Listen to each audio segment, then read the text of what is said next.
My name is Inelia Benz, and I'm here to raise the vibrational level of the human collective, just like every single person in this room, right?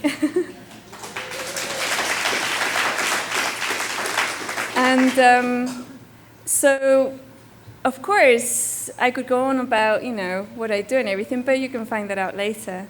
We're at ECETI Ranch, one of the hotspots of the UFO phenomena, ET contact, and all these things. And I don't make any secret about the fact that I have had contacts.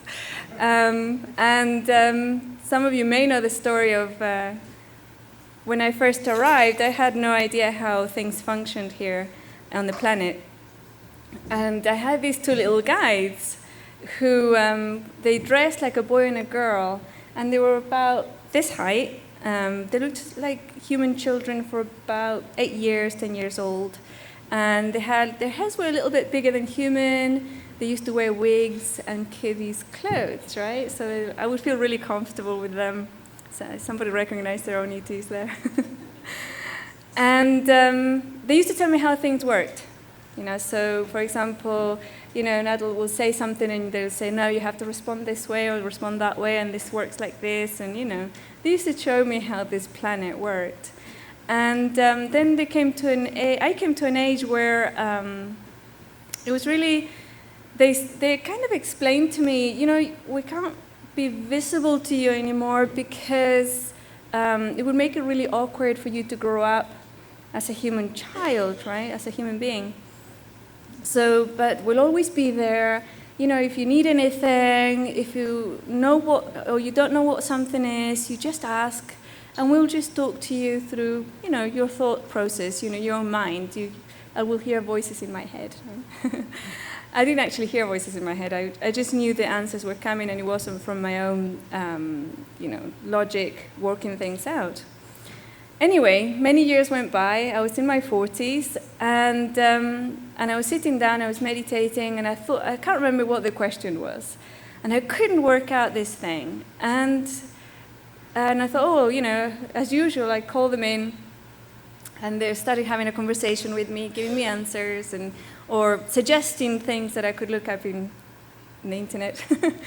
And all of a sudden I thought, you know what? I'm in my 40s. This is stupid. Why don't you just appear like you were when I was a child? It's like, I really want to sit down and have a proper conversation with you again. And they said, nah, because you're going to be afraid. And I said, no, of course not. You've been with me like my entire life. How could I possibly be afraid? He says, no, your body is going to be afraid. Your body, but human bodies don't like things appearing out of thin air. They don't like things that don't appear quite human and all these things, And I said, oh, don't be silly. Just get on with it, And they said, no, honest, you're going to be really frightened. And I said, eventually I convinced them, right? So I was sitting there, and this was only a few years ago. Bang, they appear right in front of me. And my body goes, ah! Run out of the room, And I go, stop. And she was just screaming. I was like, down the stairs into the kitchen. I have no idea why she went into the kitchen. And you could hear them laughing, It's like, told you. So that was my last contact. But it was one of the situations. And then when we were here last time with my daughter, Daniela, James did a thing where they do, I can't remember, what do you call it?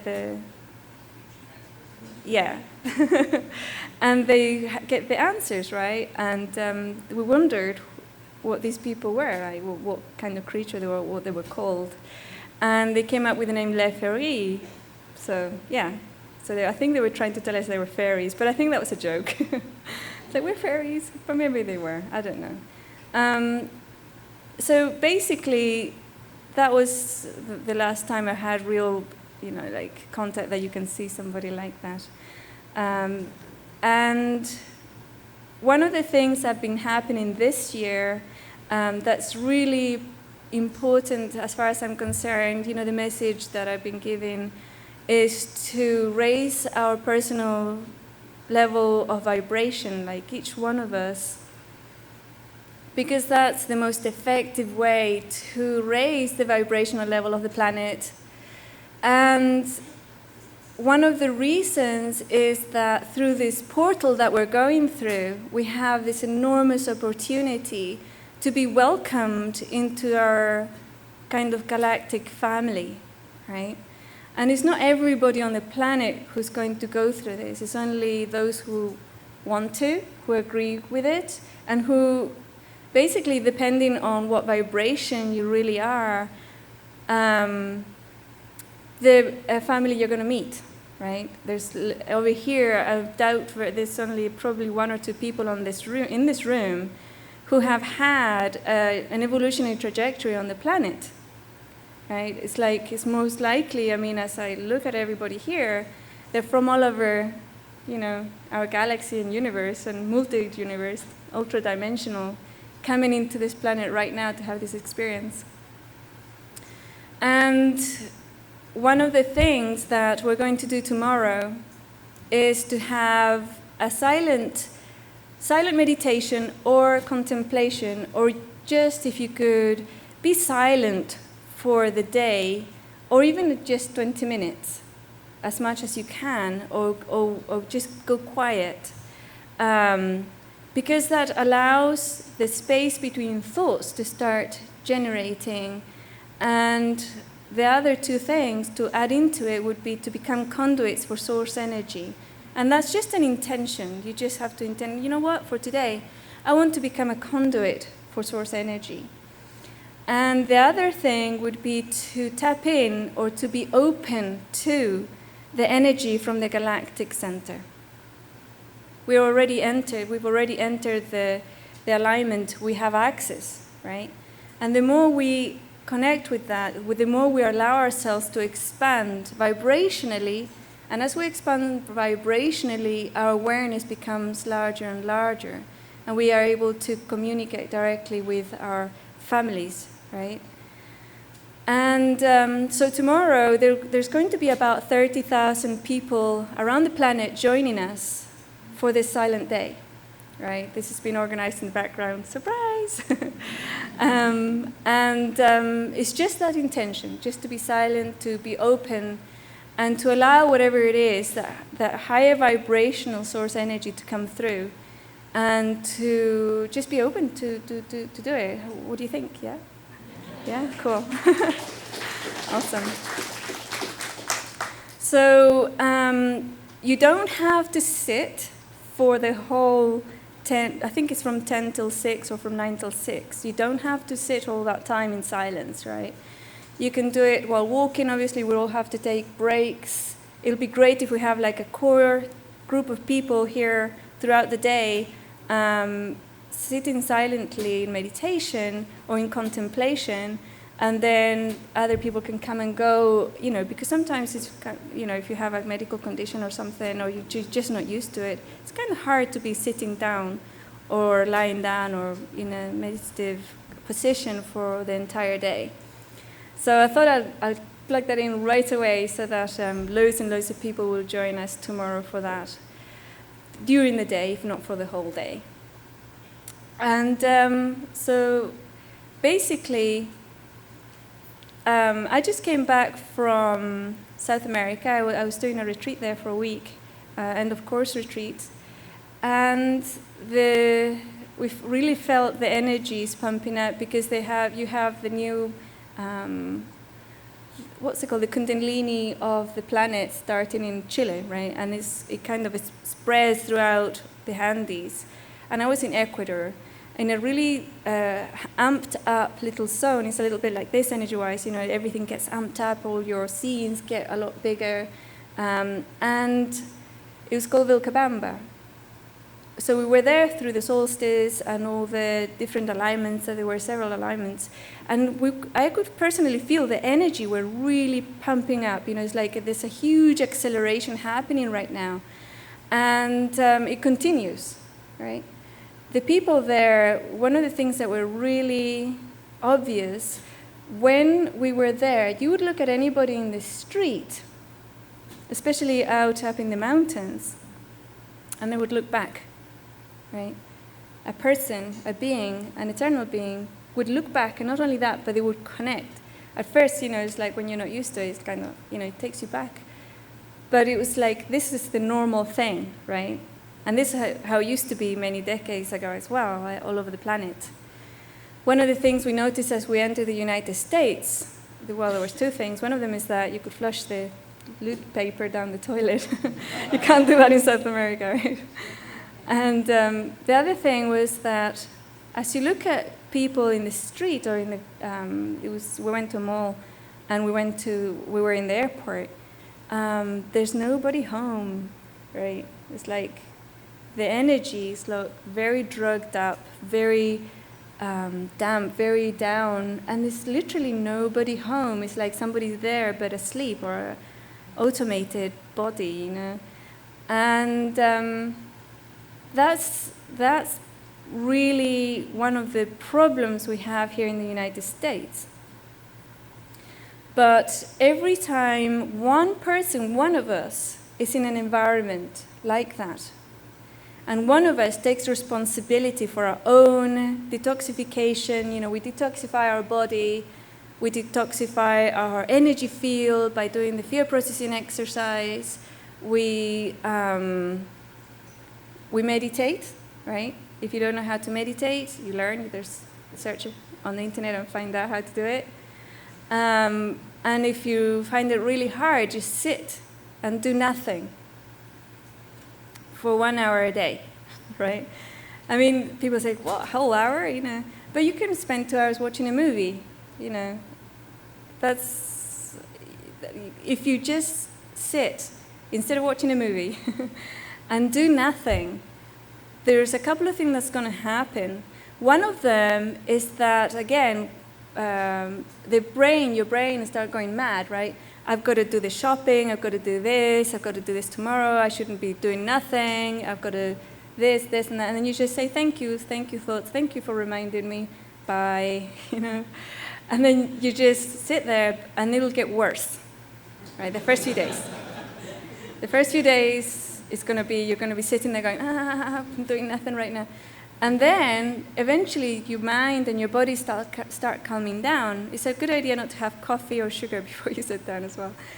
They start calming down, and then you can start moving outside of time-space.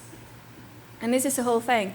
Because that whole acceleration thing, the thing that it looks or feels like we're kind of in a spinning in time-space, right? Linear time is just accelerating so much that what used to feel like, an hour before or like the whole morning, you would feel like you were there for a long time doing stuff, and then it was, lunchtime, Nowadays, you get up and 5 minutes later, it's lunchtime, right? Does anybody feel that? Yeah. Dinner time, yeah. And that's linear time-space accelerating, and what happens when you spin something real quick is anything that's hanging onto it is going to be pushed out of it. And that's literally what's happening with us in an awareness level. We're spinning out of linear time, and one of the ways to get off linear time, even if it's just for a little while, is to do nothing for an hour. Just get back into that mode so you move out of linear time. You can set an alarm clock or something to let you know. The first day, again, it's going to feel like forever and it's really hard, but eventually it'll become really pleasant, and then you'll see the difference. Now, what happens when you start moving out of linear time, when you detoxify your body, you do the fear processing exercises to detoxify your emotional field, and you allow your mind to be quiet, your vibration starts rising. And what happens when your vibration rises to those people around you, your environment, your neighbors, and everybody, even when you go to the supermarket, the people you walk around with, their vibration, even if it's for a split second, will raise, right? And when that happens, it's like an alarm going off that will allow them and give them the choice. It will give them the opportunity to wake up if they want to, right?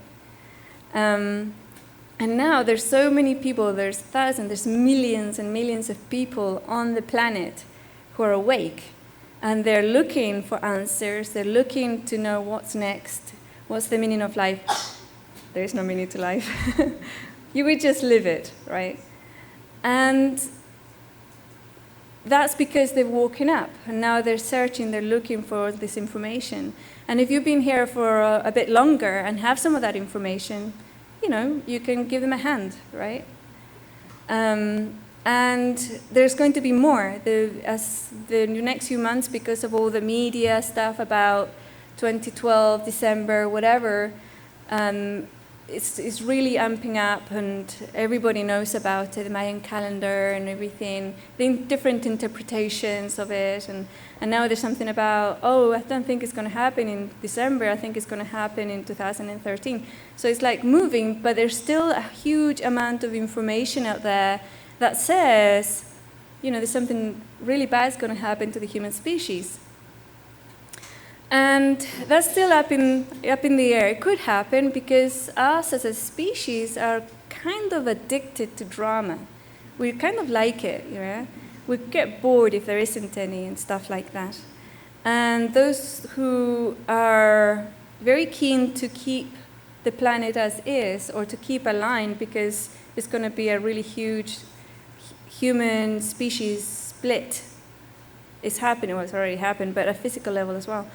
They want as many sleepers to stay with them, so they're amping up all this fear stuff, and all the needs, and the fear of death, fear of loss of your job, fear of loss of your house, fear of loss of the financial system, fear of loss of health, and basically the fact is that everybody on the planet will have an experience or something that relates to dying, or their physical body dying. Everybody on the planet. But it's not going to happen at the same time, right? So you could think of everybody who's alive today on the planet, everybody who's alive this second. We've already lost, since I started, probably several thousand or hundreds of thousands of people, right? And more have been born. And so it happens all the time, but for us it's like a situation that we're being solved, that it's like everybody is going to die, or the majority of people are going to die. And I don't see that happening, personally speaking. However, if you have enough individuals agreeing about this on the planet, it's very possible that there might be areas or locations or situations that this will happen, because that's the whole point of the human collective. And that's the secret that I don't want you to know. We create this reality, right? We are manifestors of third dimensionality, or even physicality. We manifest physicality. We manifest it as a collective, and we manifest it as individuals. And when these two lines shift, what's going to happen is that one of them will continue being inside where a few choose what the reality is going to be, and everybody else is going to play that game unconsciously because they like it or because they haven't finished yet. And then the other ones really want to have a more empowered capacity to create a reality. So how many people here would like to move into an empowered reality where they decide what to do? It's the majority, right? With few exceptions, the majority of individuals who have woken up want to create this reality, want to create their own reality, want to manifest. And one of the signs that you're actually moving there, again, when you raise your vibrational level, you see more. You can manifest things, you see synchronistic events, you start remembering previous lifetimes, you realize what planet you're from or what dimension you're from, or you have an inkling or a feeling about it, right? And then sometimes you'll meet somebody from that planet and you'll, it's great. So one of the things about the meditation tomorrow is to really take this opportunity, and this opportunity that all those thousands of people are giving us, and the opportunity that we are giving all those thousands of people to join in intention to basically clean house, right? It's by infusing ourselves with this higher vibrational energy, or allowing ourselves to become conduits for source energy. And having the intention to connect with the galactic center, whatever that means, it doesn't really matter. There isn't a generic meaning, but there's a vibration, and all we need is that intention to receive it, or to have a communication with it. Will have the effect in our personal lives to clean all that stuff that's left over. It has the capacity on the planet to do it at planetary level. And also on this particular environment, because there's so many of us, and all of us are interested in ETs and contact, we could have a huge opportunity to open the stargate that exists here, to see some really interesting stuff. Even if I would say we can't do it, right, at a physical level, we'll have a spaceship land in the field. But even if we didn't, it's like to have that intention. It's always good to release any attachment to what we might want, right? Because once we have the attachment, there's a kind of an egoic structure attached to, if we don't do it, then we fail, type thing, whatever. But if we allow our intentions to be open for this to happen, at whatever level is appropriate, right, for everybody here, because like my little friends, the little story I told you before, when they actually materialized, my body ran out the room. So some of our physical bodies might not be ready for something materializing right here. Some of us are. And one of the things that is really interesting whenever we have these gatherings with people who are really interested in ET contact, and you find in UFO conventions as well, that they always have like 2 or 3 people who are not really people. Like we have ETs in the room, and maybe they're sitting next to you. So everybody's sitting there. I see one. But and they like to keep tags in there with their families and stuff. So is there any questions? Initially, we're really identified with our humanness, and then we start to make that transition and realize we're much more. And so, can you kind of make a distinction more about what that is to wake up? Sure. To that? Yeah. The relationship with the physical body, basically, a human being is like a symbiotic relationship between an elemental body, the physical body, and a soul that doesn't die. It's eternal, basically, right? And that's why you can have walk-ins, because one soul leaves and another one walks in. But the physical body is independent to the soul. Often the physical body will have the shape and mannerisms and everything that reflect the soul that's inside. And the coming in and realizing that you didn't have a trajectory, evolutionary trajectory as a soul into the planet doesn't make you less human, because all souls are basically eternal, right? They don't die, they never really, they came in straight from source, but then they had a trajectory of physicality or learning about physicality in different planets or dimensions. Often many people, and I'm sure that many people here in this room, will find it extremely difficult to live in such a dense environment and in such a dense body, right?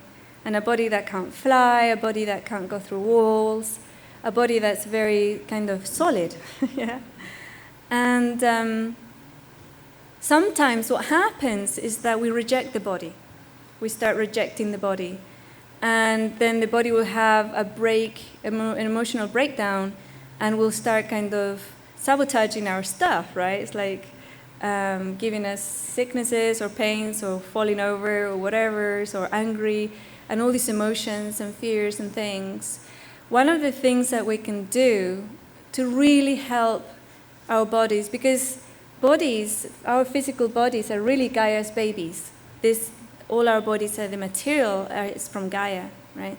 So when Gaia is waiting for her babies to join her in a new dimension, she's talking about her bodies, right? The souls can come too, but it's really the body elementals. And one of the things that we can do is to start reconnecting back to the physical body. So really seeing, okay, I'm sorry I rejected you. I love you really, And if you feel, I don't really love you, I think you're disgusting or whatever, then say, I'm sorry, I just thought about that, but I'm really sorry, and do you like me? And your body will say, no, I hate you actually, Because you have no idea how to wear a body, You did this and you did that and you did the other, And then after you do that reconnection, you can really embrace your body and say, look, I can help you to move into this new dimension, this new physicality. The new paradigm, the new dimension, all this is just a new physical reality experience. It's more subtle, it's more pliable, but it's still a physical reality. And most of the dimensions that we came from are also physical. Very, very subtle in times, for many, many people, but they're still physical. And we can tell the body, I can help you, I'll process your fears, because sometimes, my body was afraid of spiders, see a spider and scream again, just like the alien people. She would scream and run out of the room when she saw a spider, which she learned from her older sister when she was 2 years old. Her older sister screamed and ran out of the room after a spider, so she ran after her. And she learned it, right? And I spent time, sit down, invoke that fear, and then processed it. And now I can really look at spiders, and they don't freak me out anymore. We were hiking in the jungle in Ecuador, and hiking is not like you hike here in the States. You need a machete and a stick and stuff, to get through this little path in the mountain. And all of a sudden, I was in front, and all of a sudden I kind of stopped. First, my body stopped, and then I looked right in front of me, and right here there was a spider this big. The body was like half my hand, right, really big like that, and you could see its eyes looking back, really big legs, and my body didn't scream and run away, right, because I had processed, and I thought, oh, that's interesting, So, yeah, she said, let's pick up a stick and move it out of the way so we can continue on. So one of these things, this is what you can do, is that you can see what the body fears, and by processing the body fears, you raise the body's vibrational field, which allows the body to ascend, to become more aware, to be more able, right? And it's actually our physical bodies that we use to do telepathy, telekinesis, teleportation, biolocation, remote viewing, talking to our ET cousins. It's actually our physical bodies that are the communication system that allows us to do all these things, right? And by raising the vibration of the physical body, by detoxifying and also doing those processes, we help it. But by connecting with it, say, look, I'm going to help you out here, just like you would a friend, right? I'm going to help you out, let's process your fears, let's process your stuff, and let's see where we can go together. And your body, it might take a couple of weeks, it might take a few months, will come back and become extremely friendly, right? And supportive and helpful. And then you won't need to get a migraine, so you need to rest, or a flu or something. When you're working too hard and you need to take a break, stuff like that won't happen anymore because you will be in communication, really good communication with your body. So that, I don't know if that answers your question, but yeah, okay, cool. Hi, Inelia. Hi. In some of the interviews that you posted on your website, ascension101.com, you mentioned several times that Mother Earth or Gaia has moved on. Mm-hmm. Could you elaborate in detail? I'm fascinated with that. Could you elaborate in detail what exactly does that entail when she's moved on? Yeah, I didn't have a very close relationship with Gaia because I'd never been here before. But in 2010, I had an experience where I ended up in hospital, and then, I was pumped full of drugs. And if I had followed my guidance, which was telling me to do something I didn't want to, I wouldn't have ended up there. But what happened was, I got a download, a really powerful download, where Gaia explained, or that power, the Gaia energy or consciousness, had moved out, so we could have a sleepy dual experience. There's no judgment really on either Gaia's part or the collective or the planetary council. There's no judgment about what the human collective wants to experience, or the planet. She wanted to experience it too. But she came back. She just like woke up, right? And then what happened in the next few months is that she brought back that power into humanity. She pulled that power back into humanity. And that's when millions and millions of people started waking up big time. And then last summer, what happened was that, that's one of the things that I wasn't very pleased about. Because my job or my mission or my program, because I'm not really a person, I'm a program, was to raise the vibrational level of the human collective, the planet, everything, everybody. Everybody was going to go and have this new experience in this new paradigm, be empowered and awake. And that was, like a horse with blinkers, that's it. Or a bull, it's like going for it. And then early last year, early 2011, I got this, during a meditation, this really strong message that something had changed. And that there was going to be a split between the collective, all those people who didn't want to wake up, they weren't ready to, all those people who were very happy having a dual experience because they were very powerful, and all the dark beings who didn't want to move on to becoming light. And all the light workers who hadn't finished their dharmic work or their bodhisattva work, and also all the workers, or all the people who have been here incarnating lifetime after lifetime, holding on to that light so that we could come in all these generations, having horrible experiences because they got burnt alive. All sorts of things happened to them because they never went completely asleep, so they had powers, they had abilities and stuff. And they were really tired and said, you know what, get rid of them so we can just move on and just have this new experience, please. They're just tired because it just got elongated and it got longer and longer and you're just tired. So, so then the summer, so it's not going to be the whole collective now, it's going to be a percentage that's going to go on and have an empowered experience, and there's going to be another percentage who are going to stay in the dual dark-light reality, and they're going to have a kind of dream that they think they're on the planet, but they're not really. We're going with Gaia. And I was really pissed. It's like, what? It's like, no, that can't be right. We have to take everybody, And it's like, oh no, I failed, oh gosh, there my ego went shatter, it's like, oh my God, I can fail.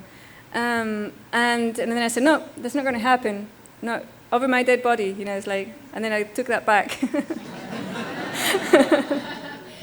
Because when you give an agreement, you really go, oh yeah. So I took that back and I said, okay, I'm not going to partake in this. I'm not going to, and I'm going to stop it if I can. I'm not going to partake in it. And I kept thinking that, I'm not going to partake in this. I'm not going to take part in this decision. I don't agree with it. I know it's not my game, but I don't agree with it. And it's not what I came here to do, so forget it. So during the month of August, that's when the split happened. And Gaia, she has actually moved on to this new dimension, this really empowered. And if you sit in nature long enough, and just allow yourself to communicate with nature, it's very easy. You just start feeling beauty about nature. How beautiful this tree is, or how beautiful that bird is, or how beautiful this flower is, or the grass, or whatever. And eventually you'll be in communication with nature, and it'll sparkle. It's sparkly and beautiful and gorgeous. And anyway, that's in August, between solstice and August last year, 2011, that's when the split really happened. And during that time, I was pulled out of the matrix altogether. It's like I had a placeholder in my body, right? So my body wouldn't die. And I kept thinking, oh, it was like an experience. I mean, if I can put it into human words, it was like I wake up one night, in the middle of the night, and they say, would you come with me, please, madam? And I go, okay. So I kind of, walked out and through this door, please. And I go out and I go, oh, where's the universe? And where's the matrix? And then I looked back and I could see my body and, my life moving on. But it was really, really hard. Even walking was hard. Driving was impossible. And I didn't know why. And then I came back and I knew what happened, right? I knew when I came back, it was like, whoa, my God. It's like when you experience life as oneness or as the entire collective, if half of it's been ripped out, you feel it. It's like half your body's been ripped out. And it was painful. I was crying for about a week, and I was also really annoyed and upset, and, oh, you did it anyway, how dare you, and stuff like that. This is my reality, Not really, it's not. So yeah, she's moved on, and she's basically waiting for us to catch up, And the longer we take, and I keep saying it's going to take 1 or 2 or 3 generations, although it's cut down to 1 or 2 now, to fully move into that fully empowered reality. As people that want to stay asleep, live out their natural lives, die, and then get taken out of the planet or this reality or this kind of mixed reality, the more they leave, the more we are going to continue having a more empowered reality. And that's one of the things that I was talking about earlier about, the disasters, all the deaths and stuff. There are a lot of people who are saying, why don't we get rid of them all right now? And Gaia doesn't want that because their physical bodies are her children, right? So she doesn't want that. So it's up to us really to decide. Thank you. You're welcome. Hi, Inelia. I'm Tiffany, Hi. and I have a question for you. This is my first human incarnation, and I've been an elemental for millennia on the planet. And so I kind of identify with you as having a hard time coming into this human body. During this shift, and as this energy is coming in, I'm noticing that my body is changing and morphing, and I'm looking more elemental almost every day. And so every picture I look different. Every time I look in the mirror, I look different. And I was wondering as to what the purpose might be for this metamorphosis for some of us who are actually starting to shift and change the way that we look. As the reality becomes more pliable, physicality, that includes your body, your true shape or true nature will come through and reflect it, right? Because you're the creator of your reality. But physical bodies will adapt, especially if you have detoxified it, eat good food, look after it really well. It'll have a very high vibration already, so it'll start morphing, But it's good. It's a good thing, I think. Yeah, thank you. Sometimes I see myself and other people say things, and it's just like this change has been like really unreal, and so it's kind of cool at the same time though. So thank you. You're welcome. Hello, Inelia. Hi. Hi. My question revolves what you said about the human evolutionary path. Mm-hmm. And for myself, I've had a number of past life experiences here on the Earth, and I know I've had other lives and other universes, and for me, those are sort of outside of my comprehension. I can't relate to what those lives were necessarily, and I was just wondering if you could speak to that or define that maybe a little better. Yeah, sometimes it's difficult for us because we have the human communication system that we're trying to interpret information that a human has never seen, right? Mm-hmm. So it's difficult to find the words for those experiences. And sometimes also the communication, even true human communication doesn't involve words. Or the kind of concepts, the very finite concepts that we have in our minds. True human communication is very experiential. So it's like trying to communicate. For example, people say, well, telepathy, they're trying to send a thought, and they go, hello, hello. And the other person doesn't get anything, so what color am I thinking? I'm thinking blue. Right. And the other person says green, yellow. And it's the actual communication or the universal communication is about experience. So if you want to communicate blue, you could say, you could imagine yourself swimming in the sea, right, or flying in the air. And then the other person go, oh, you're thinking blue, you know, because they will translate it into that. The experience will translate into something they know. And what's happening then, when you have an experience or memories that are not really part of our language system, there's no part where they can translate. So it's probably very experiential, really. You know, you might feel that way. You might feel something. It might feel soft. It might feel liquid. It might feel flowy, or you know. Right. You just don't have anything to relate it to. Exactly. As a human being. Yeah. You know, that's sort of what I've been getting. It's like, you know, I know it's there. It's just right. Confusing. So, thank you very much. You're welcome. How does the human body is evolving through life? How do we help the human body evolve? Yeah, the elemental it's very much. I remember once I asked this girl about reincarnation, and I said, well, how do you make sure that when you reincarnate into a new life, you're complete, right? You're not somebody's arm or somebody else's head, you know. How do you know that the soul is one thing, right? And it's that completeness of transition, that the actual construct of the soul is one identity, one singular construct, a singularity, right? And the physical body behaves in a very similar fashion. The human physical body is one of the most evolved physical expressions of divine consciousness that there is.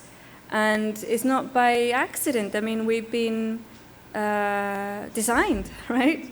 We've been designed, we've been created, really. We haven't evolved naturally, but our physical bodies have been created to house really high vibrational beings, very high vibrational beings, so they can have an experience, a physical experience on this planet and in others. I don't know if that answers it, but Yes. Yeah, okay, good.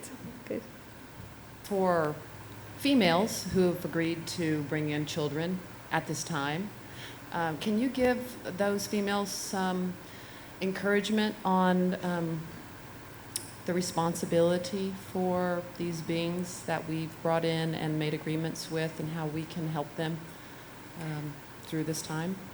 Well, you don't really need to help them. No. They're eternal beings, you know, they're very wise, just like everybody else. One of the things that can happen is every child that is born is fully awake, right? As a soul. They can't communicate, but they're fully awake as a soul. And then they start shrinking, right? They start shrinking and shrinking until they fit into this human package, the body soul construct that makes the human package. And then for a few years, they still remember about, you know, probably the universe, where they came from, all sorts of things. And then some of them decide to start playing the human game and then forget everything, right? And one of the things, the only thing I can say is that as a parent, you can give them all the tools and remind them throughout their lives that they're greater than what they're experiencing, right? And give them the tools to survive here, to live here, to be happy, but at the same time, have no attachment that they are. So your child might turn up to be, you know, I don't know, a mass murderer or a drug addict and live in the streets, you know, not to have an attachment that higher self decided to have that experience, and you didn't really want it, so you didn't want that experience to happen, right? Of course, you can, as a parent, you're going to go all your life, you know, trying not, you know, to allow them to go that way. And it's not always that extreme. It can be just that one day they wake up and they no longer remember their previous lifetimes. And they no longer remember where they came from, or that, you know, all of a sudden those memories go away and you go, you know. But it's part of the game. Thank you. You're welcome. One of the things you've talked about is you're surprised that we have to pay to live on this planet. And in spending my time daydreaming, it's very hard for me to really imagine what that other reality would be. I would like it, but I just wondered if you could elaborate on that a little bit. Right. There are two things about paying to live on the planet. One of them is that the nation states and the privacy and all these things have been weaved into the nature of physical reality here on the planet. You're going to have birds and lions and giraffes being very territorial, right? And humans are as well. But that's one thing. And the other is that when I say it's really hard to comprehend that we have to pay to live on the planet, is that you have to pay somebody else, right? To own land or to have a house, then you have the 9-to-5 job to be able to have that. So yeah, the society, all of society has been structured in a way that keeps people very occupied, very busy, very worried and preoccupied. And it's because humans are so powerful, right? That they can actually create anything they want. Anybody can create anything they want. On the other hand, there's in physicality, and especially in this planet, there's something called energy exchange, right? When a person uses energy to do something for somebody else, if the other somebody else doesn't exchange energy back, and it doesn't have to be monetary, it can be something else, a barter or time or whatever, there's a kind of karmic debt. And if one person continues to give and the other one continues to receive, eventually those two people are going to fight. And this person that's receiving all the time is going to be always talking against the other one, right? And this is one of the things that show about the energy exchange that happens on the planet. Nobody likes to be enslaved or indebted to somebody else, and that's why often a person will attack the person that's giving all the time. And then the person who gives all the time is basically owning all these people that they're giving to, right? They own them. And but that's different to having to pay to live on the planet, because when you live on a planet, the planet is very much the elemental of existence, right? We are made of this planet. The materials are made of this planet, of our bodies, the food we eat. If we eat food, some of us don't eat food. Well, I do. But there's breatharians and sun gazers, people like that no longer need to eat food, but they still have a physical body that belongs in the planet. They need shelter. The bodies need shelter. And all those things really, and there are still societies alive today that do not require for people to pay in order to have shelter. Everybody has shelter in their community or whatever. And if you can't visualize it, look for somebody else who already has. Because there's loads of people, seers and creators out there who have already begun new templates, new ways, new forms of exchange, and new forms of living, maybe together or exchanging, so that it doesn't involve, paying for the living here. Okay, thank you. You're welcome. I was wondering if you had any advice how to kind of accelerate the ascension process and return to that higher vibration and less dense reality, because I want to go home. Okay, one of the things is that you spent an enormous amount of energy, effort, time, you and your species did to put you here, right? For a reason, to be here through this shift. And wanting to go is like, it's normal. It's like, you go, we need volunteers, go there, and you go through here, and you go, I want to get back. I think most of us have experienced that, right? It's like, oh my God, what was I thinking? And one of the things that you can do, because you're here to do something, right? So one of the things you can do is start processing all of your fears, and including the I want to go, right? That feeling of I'm not home, because that's actually an illusion of separation. You never left home, right? You never did. We actually exist within both locations. or multiple locations. We're multidimensional. And process the I want to go home, so you can just allow yourself to feel it, right?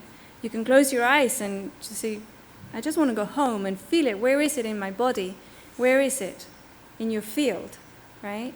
Is it here? Is it here? Is it here? Where is it? Where is it? Right here. Okay. And then allow that to exist. That feeling of wanting to go home, you allow it to exist. You say, feeling of I want to go home, you're welcome here. Yeah. And you allow it to exist, you allow it to grow and become huge. And when it's really, really big, then you embrace it. And you start pumping light and love into it. And you might have to do it for a few days, you know. And eventually, once that's done, you will be free and open to be able to be with your family, but here at the same time. And it's awesome. You never feel alone again.